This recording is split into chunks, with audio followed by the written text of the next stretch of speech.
और एक और बड़ी खबर, महंगाई पर ट्रंप का अजीबोगरीब बयान। कहा, मुझे महंगाई पसंद है, महंगाई को यूएस की तरक्की से जोड़ रहा है अब ट्रंप। अमेरिका में आसमान पर पहुंच गई है महंगाई, और जब जवाब देता नहीं बना तो ट्रंप क्या बोल बैठे कि मुझे तो महंगाई पसंद है और महंगाई का मतलब यह है कि अमेरिका तरक्की कर रहा है।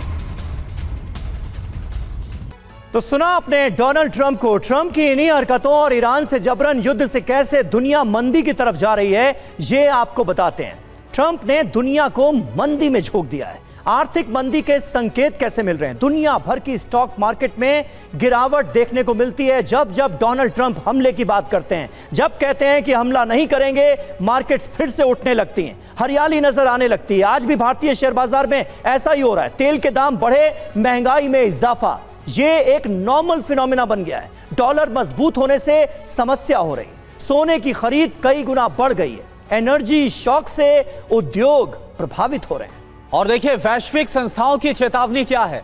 विश्व बैंक की तरफ से क्या कहा गया? वैश्विक विकास 2.9% से घटकर 2.5% तक आने का अनुमान है, यानी कि 0.4% की गिरावट।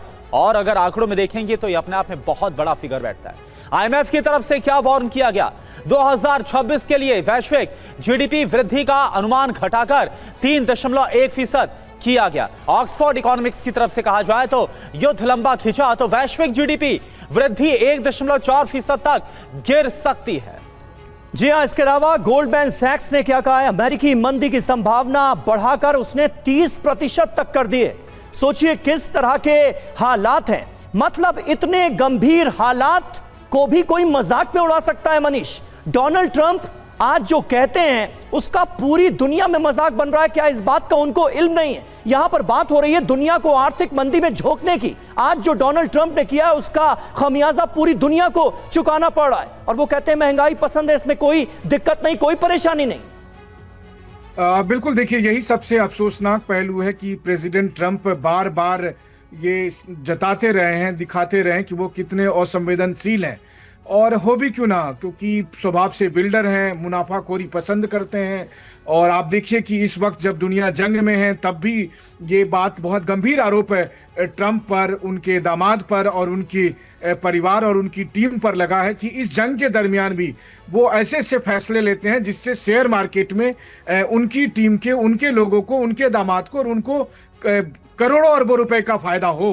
और उसी हिसाब से फैसले लेते हैं। अभी ईरान पर जंग होगा और उससे जो कंपनियों को फायदा होगा उस पे ये लोग पहले से ही पैसे लगा रखे होते हैं। कभी कहते हैं अब ईरान पे जंग नहीं होगा और उससे पहले ही वो पैसा वहां लगा देते हैं जहां पर कि कंपनियों को फायदा होगा। तो इस तरह से उनका इन्वेस्टमेंट इस वक्त बिलियन डॉलर की कमाई कर रहा है ईरान जंग के नाम पर। लेकिन ये पहली बार नहीं है। आप याद करिए कि जब जापान की प्रधानमंत्री से मिलने गए थे तब उन्होंने क्या कहा था कि अमेरिका ने कैसे परमाणु बम का इस्तेमाल किया था। सोचिए, अमेरिका का राष्ट्रपति परमाणु बम के इस्तेमाल को लेकर इस तरह मजाक की बात कर सकता है? कोई भी सोच सकता है, इस धरती पर कोई भी जिम्मेदार आदमी सोच सकता है परमाणु हथियारों को लेकर ऐसे मजाक की बात करना। लेकिन यही ट्रंप है। ट्रंप ने इसी मजाकिया और इसी असंवेदनशीलता को दिखाते दिखाते आज वो अमेरिका के 2 बार उपराष्ट्रपति बन गए। अब भगवान जाने मतलब अमेरिका के नागरिकों को उनमें क्या दिखता है, लेकिन पूरी दुनिया के लिए तो वो वाकई में अभी मुसीबत बने हुए हैं। बिल्कुल, और वो ये बोलते हैं कि अगर महंगाई बढ़ रही है तो ये अमेरिका की तरक्की को दर्शाता है। बहुत ही अजीबोगरीब बयान दिए। और अगली खबर का रुख करें। ईरान के साथ डील पर इजराइल का रुख साफ। ट्रंप और नेतन्याहू के बीच चर्चा। ईरान की न्यूक्लियर क्षमता पर बात हुई है। ईरान का मिसाइल प्रोग्राम खतरनाक है। नेतन्याहू ने ट्रंप के साथ चर्चा में चिंता जाहिर की है। देखिए एक बार फिर से दोनों शीर्ष नेताओं के बीच बात हुई और फिर से नेतन्याहू की तरफ से बात रखी गई कि जो ईरान का न्यूक्लियर प्रोग्राम है वो इस वक्त बहुत बड़ा खतरा है।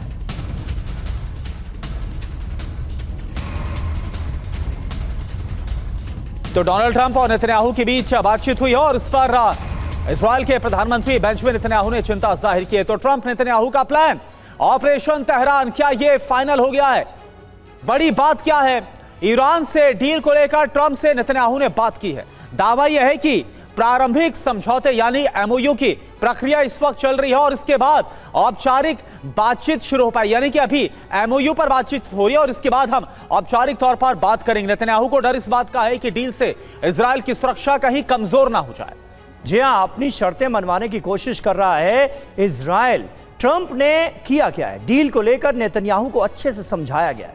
नेतन्याहू को आश्वासन दिया गया है कि इजराइल के पक्ष में ही डील होगी।